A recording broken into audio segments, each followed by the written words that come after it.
Hello, everyone. My name is Autumn Hamilton. I'm the founder of Happy Horizon Small Animal Rescue in Cincinnati, Ohio, and we also just started this YouTube channel to kind of go over a lot of small animal topics and answer a lot of questions that you guys have about small animals. So today's topic is going to be, it was requested by you guys, so hopefully you'll enjoy this, but it's pros and cons of keeping different small animals. So I know there's such a wide variety of small animals, so I'm just going to go over 3 of them today. I'm going to start off with the smallest guys. So I'm talking your hamsters, gerbils, and mice. So the first group of small animals we're going to go over is hamsters. So hamsters, I believe, are probably the most common small pet. For like the little guys, I feel like they're like one of the most popular. I'm not sure why that is. Maybe just because they're so stinking cute. And that goes into my first point, which is pros. They're just so stinking cute. They're like literally just like little teddy bears that just kind of walk around foraging. They're so fun to watch. And they can be so sweet. I love them so much. So they actually come in 5 different species. There's actually more species of hamsters, but these 5 are the ones that are mainly kept as pets. The first one is Syrian hamsters. They're the largest. They're also called teddy bear hamsters because they look like a little teddy bear. It's just kind of like a little marketing thing, but they're really called Syrian hamsters. And then we have Chinese hamsters, which are just kind of a bit smaller than Syrians. And then the smaller guys, we have winter white dwarves, Campbell's Russian dwarves, and the smallest, which is robo dwarf hamsters. So there's such a wide variety. They come in so many different sizes, colors, just kind of whatever you fall in love with. So yeah, that's the first thing, is that they're just so enjoyable to be around and adorable. And then the next thing is that they are pretty easy to handle compared to some other small pets. They don't have good coordination.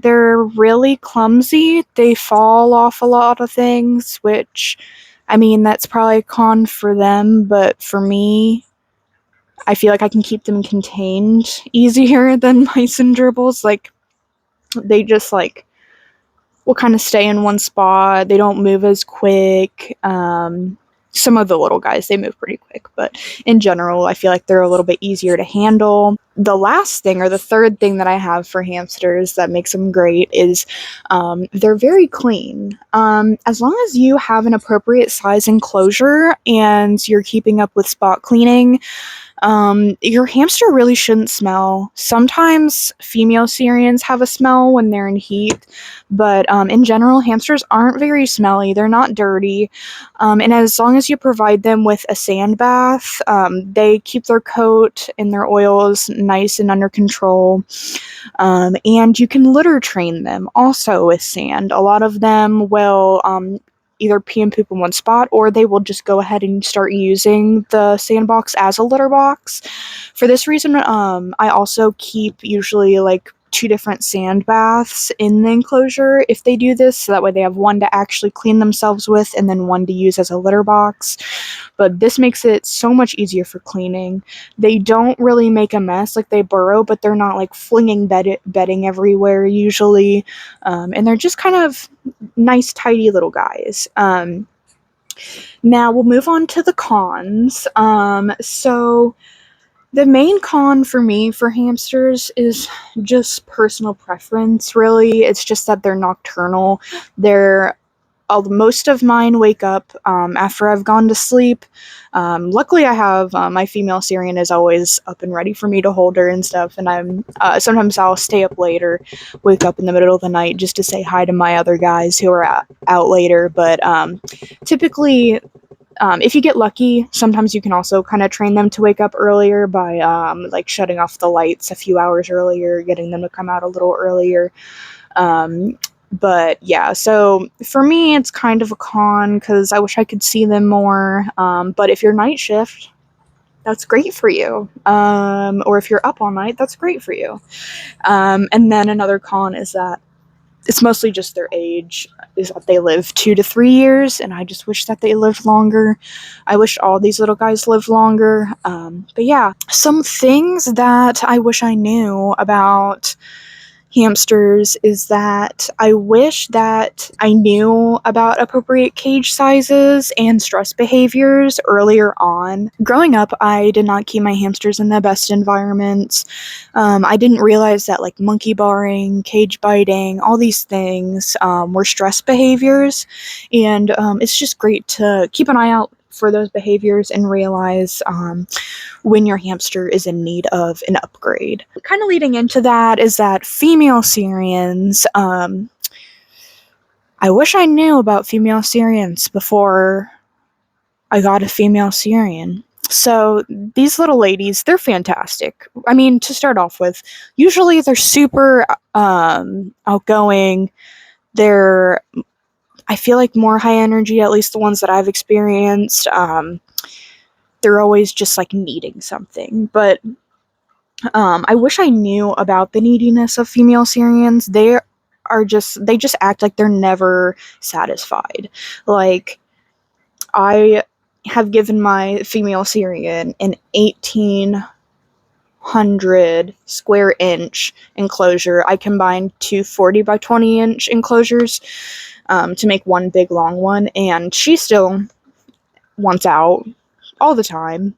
I give her tons of stuff to do, and she has so much bedding and so much toys and so much stuff to do, and even when I take her out for like to use the playpen, she's like, I just want out.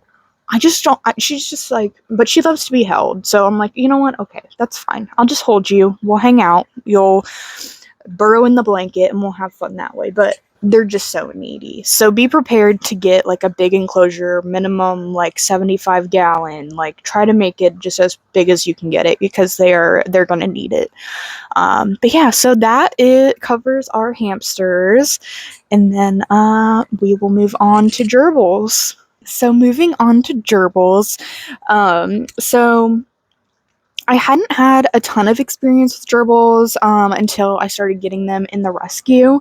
And I just want to say they are amazing. They're amazing pets. Like, I don't know why I had never really thought of having them as pets before, but they're great.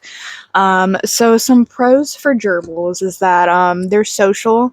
They they should be in same-sex groups, usually like 2 to 3 gerbils per enclosure, and they're just constantly interacting with each other. They're interacting with their owners. They're seeing what you're doing. Every time I'm coming to feed one of them, they're popping their head up like, "Oh, what are you here for? Do you have a treat for me? Do you have some attention you can give me?" And so I love that they're just so social. And then another thing about them is that they are crepuscular. I think I'm saying that right. If I'm not, forgive me. But this means, crepuscular means that they are awake during dawn and dusk. So they're awake while I'm awake. So anytime when I'm waking up for work, they're up, they're running around. When in the evening time when I get home from work, they're waking up. There's always something going on with them in the morning and the evening when I'm awake. So it's just great that they're awake when I'm awake. Very convenient. Another thing that I love about gerbils is that they're just so nice, and I don't think I've ever had one bite me. Like, okay, well, that's a lie. So when I got the 27 gerbils, I was trying to put them into same-sex groups, and my mistake, 2 of the males I put together, they didn't get along, so then I right away took the other one out, but it thought I was attacking it, so it bit my hand. But other than that, I have had no bite instances, like none at all. With the 27 gerbils that I've had, and even the gerbils that I've had before this. They're just not very likely to bite. They're pretty smart. Like, they know that your hands aren't food. Hamsters, a lot of times they think my hands are food. So it's just nice having a small animal that I'm not afraid is going to bite my fingers the whole time. And yeah, and then the last thing I love about them is just they're so appreciative of everything you give them. They love to play with toys. They love to destroy things. So anything you can give them that they can destroy, cardboard, wood toys, anything that it is, they will use it, which always makes me feel great that my money was well spent. But yeah, so now we'll go on to the cons of gerbils. So the main con, really the main only con I can see for them is just they're very messy, I guess. They're not very like stinky. It's just they fling their bedding everywhere. Like, they will rearrange their whole cage overnight. They'll stuff bedding in their wheel. You have to dig it out. I have to check waters twice a day because they put bedding in their water or build bedding all the way up to their water bottle. And so I just kind of have to keep an eye on that. But I mean, I don't really care about the mess or the chaos that goes on within their space. That's their space. So sorry, my bunny was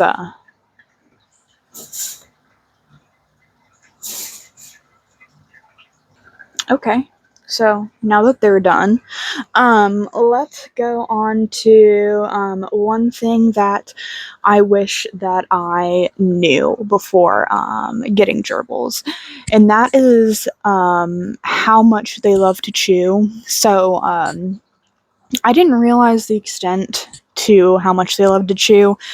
I would recommend any long-term enclosure to get a glass one or a plexiglass one, so that way they can't chew it. And then also, just like, we go through so much cardboard all the time because they're constantly chewing through it. But yeah, overall, gerbils are great pets. And let's move on to mice. All right, our last but not least small animal for this video is mice. So mice are really cute. I love them. I've had them as pets. I've had them in the rescue. They're just so adorable to watch. And so let's go on to the pros. So one pro is that they're super social, both with each other and people. So they form great bonds with people. They form great bonds with each other. It's always recommended to house them together if you can. It's always preferred because they're so social, but it's just great watching them interact in their groups and just kind of exploring with each other. And then also, they're super entertaining. They're very they have great balance, coordination, unlike hamsters. So they love to climb on like rope toys, hammocks. They like to burrow as well. They like to climb on everything. They're also very thankful for what they have. When you give them new items, they're like carefully inspecting it. They'll take it down to their little hidey hole. They'll kind of just show you how much they appreciate it. Like hamsters, they like, I give them a new toy and they just kind of walk past it and they're like, and I'm like, wow, I'm so glad that I just spent all that money on you. But the mice, like, they're just always so appreciative, ready to explore whatever I had to bring. And then they also like explore like with a purpose. Like, this is bad to say, but there's not much going on upstairs with hamsters. Like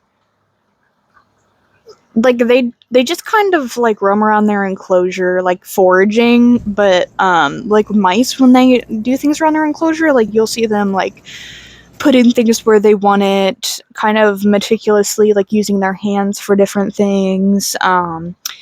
And just kind of, it just seems like there's a lot more going on upstairs. Like, they're thinking about things a lot more when you're doing things. And I just love that about them, that they're just so smart. People have taught them tricks and everything, so I know that they're capable. And it's just great having such a outgoing and smart little companion. And then we'll go on to cons. So the main con I have for them is just that, again, personal preference. They're nocturnal, so they're awake mostly at nighttime. I had a male mouse that would wake up in the evenings, so sometimes they'll wake up earlier, but a lot of times they're nocturnal, so I won't see them as much. The last con I had for mice is just that they can be a bit messy. They kind of just poop and pee wherever they feel like it, and have a little bit more of a smell than hamsters and gerbils do. So I have to kind of wipe down surfaces more often, kind of switch out the bedding more often. But if you don't mind cleaning up after them, I'd say they're great. They're great pets. And then one thing I wish I knew about them before I started working with mice is just how social they are and how important it is to have them in groups. I would recommend, if there's anything you can do, please try to get them in groups. Females can be in same-sex groups. Males, they can't be with other males because they do get territorial and aggressive, but they can be neutered and put with female mice, or you can get African soft fur rats, which are